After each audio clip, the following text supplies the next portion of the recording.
Assalamualaikum warahmatullahi wabarakatuh. Perkenalkan, nama saya Muhammad Basim Tamir dengan NIM 12513200213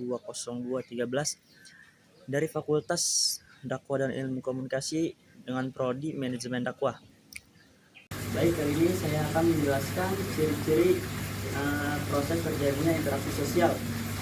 Emang apa aja sih? Yaitu pertama itu pelaku minimal terdiri dari 2 orang. Contoh misalkan si A sama B nih berinteraksi. Nah, kalau sendirian itu tidak bisa dinamakan proses terjadinya interaksi sosial. Kedua itu menggunakan simbol. Contoh nih kayak kita mengungkapkan ekspresi atau bahasa isyarat, seperti kayak orang-orang yang mempunyai kekurangan gitu kayak bisu dan sebagainya. Kemudian adanya dimensi waktu. Nah, proses terjadinya interaksi sosial ini membutuhkan waktu, baik dalam waktu yang singkat maupun yang panjang.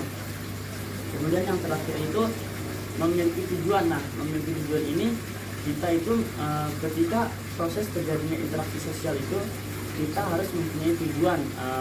Misalkan si A pengen membutuhkan pelajaran gitu kan, misalnya si murid nih butuh si guru untuk melakukan kegiatan belajar mengajar seperti itu. Kemudian ada syarat terjadinya proses interaksi sosial. Kayak misalkan kita pertama tuh ada kontak sosial. Kontak sosial itu kayak misalkan, kontak sosial ini dibagi 2. Yang pertama itu ada primer dan sekunder. Nah, kalau yang primer itu kita secara luring gitu, kayak tatap muka, bertemu secara langsung lah. Kalau yang sekunder itu kita di zaman teknologi kan ya, karena di zaman teknologi karena berarti kita seperti chat WA atau media sosial lainnya. Kemudian ada proses terjadinya komunikasi, yaitu prosesnya itu ada 2.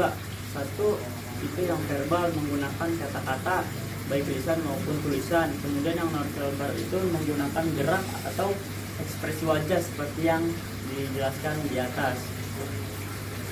Kemudian itu ada model interaksi sosial. Model interaksi sosial ini ada 2, yaitu model asosiatif. Model asosiatif ini seperti kerjasama. Kemudian ada model disosiatif.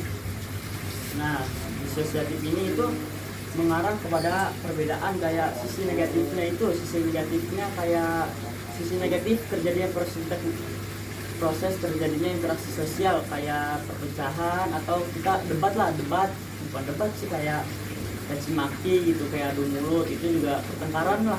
Itu juga termasuk sisi negatifnya dari proses terjadinya interaksi sosial atau dinamakan dengan model disosiatif. Tujuan interaksi sosial ini kita bisa memenuhi kebutuhan sosial maupun mencapai tujuan bersama atau bertukar informasi dan pengetahuan. Kesimpulannya jadi